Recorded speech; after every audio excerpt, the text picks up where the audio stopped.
Let me explain this little exercise to you. Well, let's make it a game and have fun with it.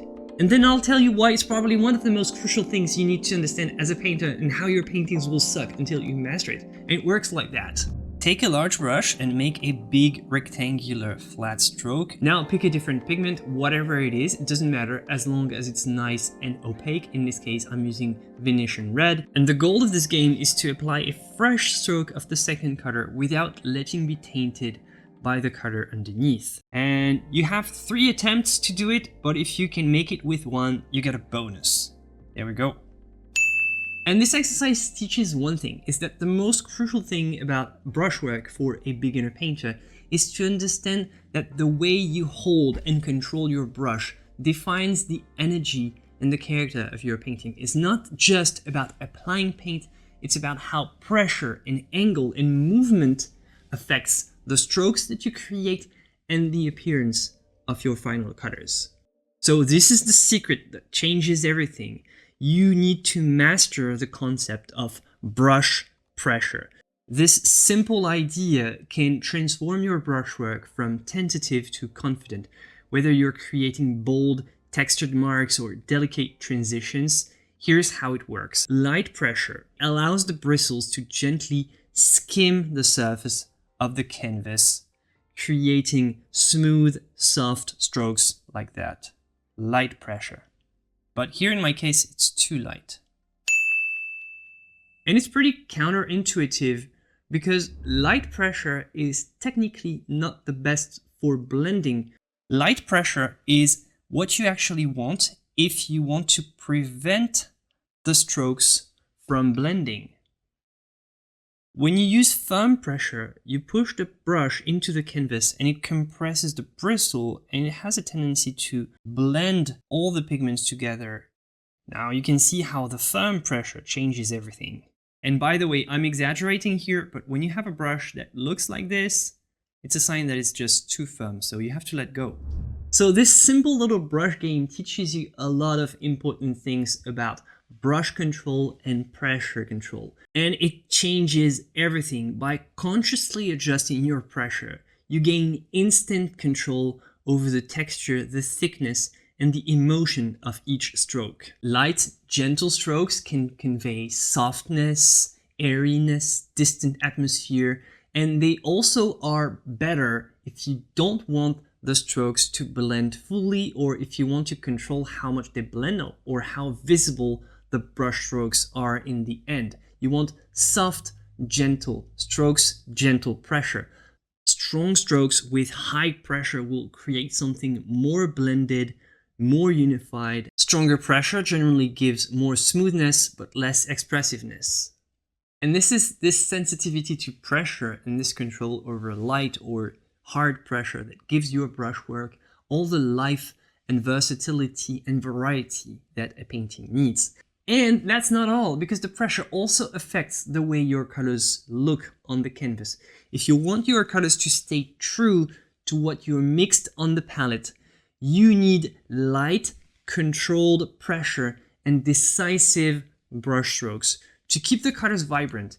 As it is on your palette, you want, and this is super important, you want to avoid rubbing the brush repeatedly and apply 3 to 5 strokes before you go back to the palette for more fresh paint. It's absolutely essential. The more you disturb your paint with repeated pressure, the more it will dissolve in the other paints, what was previously painted on the canvas, and it will vanish into a goopy mess. I'm often asked, how do I keep my colors fresh? It's the brushwork. Leave your paint alone if you feel that you're always messing up what you had on your palette. Like the colors you had on your palette were good, but when you apply them on the canvas, they don't look the same. It means that you need to avoid pressing more than 3 to 5 times, and you want to make a habit of going back to the palette very often. Try this as an exercise. Take the same palette, the same pigments, the same brushes, and do the same subject twice. The first one, you paint it with repeated pressure over and over again on the same area and blending until the brush gets empty, like you blend with an almost dry brush and you almost never go back to the palette, and you try to spread the pigments as much as possible with as little paint as possible. This is the sphere that you see here on the left. No regular addition of fresh paint from the palette, and when blending is done only with a soft, empty brush. You see that the result is pretty smooth, so that's one good thing, but the colors look pretty dull, far from what I previously had on my palette. And on the right, I do the opposite. I blend only with fresh paint, and every time I need to paint a transition, I pick up some paint from the intermediate color to blend with a brush as full of paint as I can. Not completely full of paint up to the ferrule, but I scoop a decent quantity of paint to make the transition with intermediate paint from the intermediate color. So if you have to blend black and white, you want to take a scoop, a bit of gray on your brush and blend with the gray, right? Not blend the black and white directly with an empty brush. So you want to practice painting the same subject with varying brush pressures and varying brush strokes, and you can notice how this changes the feeling and the flow of the painting, and you can notice how it changes the colors even. Over time, you'll naturally understand when you need to use gentle or bold pressure, which brings your work to life. And of course, it doesn't mean that the first application technique, so the sphere on the left, is wrong or that's off limits. It's actually pretty useful. Sometimes you want to tone your colors down and make them more flat, more dull, calm them down. Sometimes you need smoothness over freshness, and that's when you want to drag your brush and blend with repeated pressure like that. Also, when working with multiple layers, the dullness caused by the repeated strokes is actually corrected with subsequent layers like glazes, impastos, scumbling, so it's not a big issue. What matters is not that you do more than 5 strokes or not. What matters is that you understand the crucial impact that it has on your paintings. And most people are not aware of this, and the best way to practice this awareness of the brush stroke decisiveness is to practice this little game that I call the single stroke decisiveness challenging thing. Let me explain this little game again, because it's the most effective way to practice this brushstroke consciousness idea, and I can't insist enough. So I'm going to take another paint. I'm going to take some cadmium yellow this time. Whatever works, as long as it's nice and opaque. And eventually you want to, make it the correct consistency with a couple drops of medium if needed. And again, the goal is to apply a fresh stroke of the second color without letting it be tainted by the first one. So let's go. Right here, you can see that it's not perfect because my pressure was too high. Maybe the consistency of my paint wasn't letting me do that with the right amount of pressure. So I'm going to scoop a little bit more on my brush, and I'm going to try to correct it. Right, this time it works. Still some imperfections around the edges. So let's try again. I'm going to scoop a decent quantity of my yellow here, and I'm going to use just the tip of my brush. And I'm going to try to calculate the angle to have exactly the right amount of pressure. Make it a single stroke. And you have to be decisive, it has to go fast. Let's pick a different brush and try. And if you practice this little game, like soon your brush will become an extension of your hand and your expression and your emotions. It will turn, the mechanical stroking into expressive gesture, and will turn it into actually making art. But you have to master this little game first, because most importantly, what this game teaches you is how to preserve the freshness, the vibrancy of your colors, so that they can look exactly on the canvas as they were mixed on your palette. Because when you're undecisive, here's how it goes. See, it's not the same result. It's not as clean. And I know what you're thinking. You're thinking, well, this is a beautiful color, and I agree.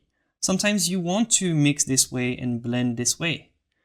But, what you want is you want to be in control. You don't want to be surprised by your own brushwork. And here, let's troubleshoot some issues that you might encounter if you do this game. If the paint is too sticky and too stiff, obviously it will not flow properly and it will blend with the bottom color. So add a touch of medium so that your consistency gets better and that you can get better control over your paint. Now, if the paint is too fluid, you will also have problems because it will dilute itself in the bottom color. This is an example of paint that's too fluid, so you want to use less medium.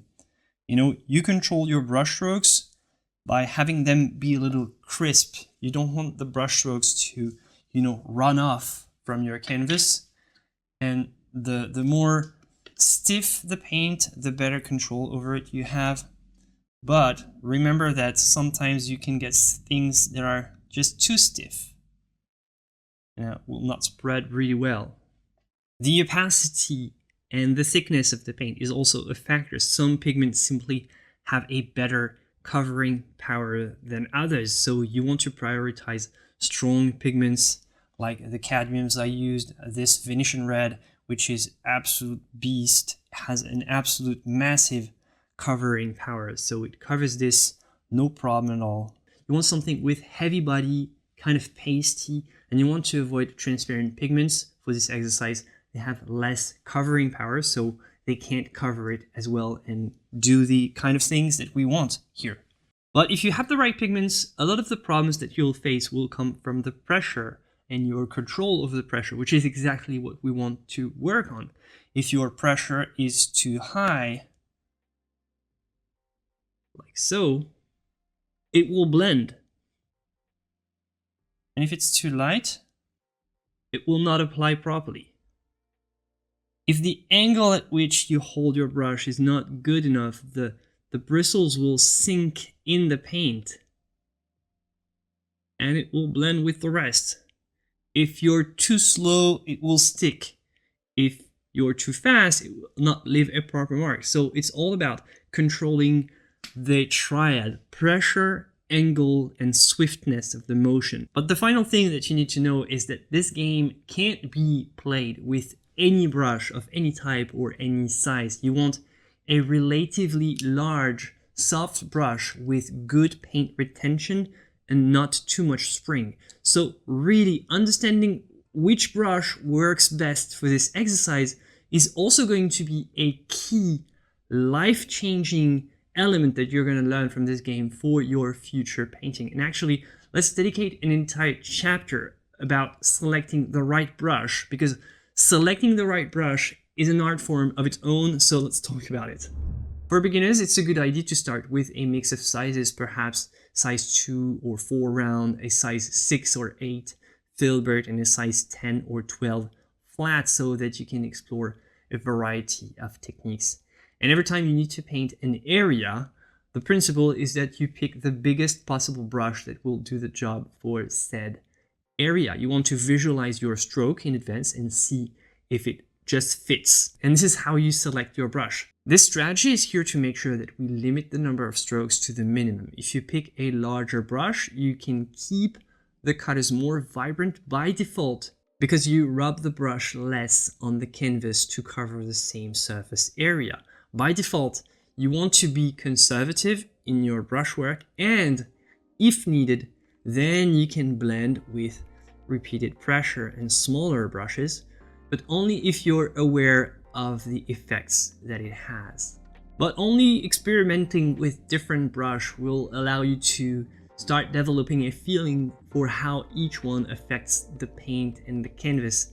And practice by doing the little games that we talked about, the one with the spheres and the one with the decisive brushstroke. This simple exercise will help you find which one of your brushes works best for what, and it will really help you get an advanced level in the brush quality or color quality. It will also help you find your style. So all the options are on the table. What really matters is that you know what you're doing and that you control your paint. And if you are capable of doing this little exercise that we talked about, I mean, nothing is stopping you from creating the most amazing paintings in the world. That's it for this video, my friends. If you want to see another cool video about brushwork, click here, and I'll see you for the next one. Joy and inspiration to you. Bye.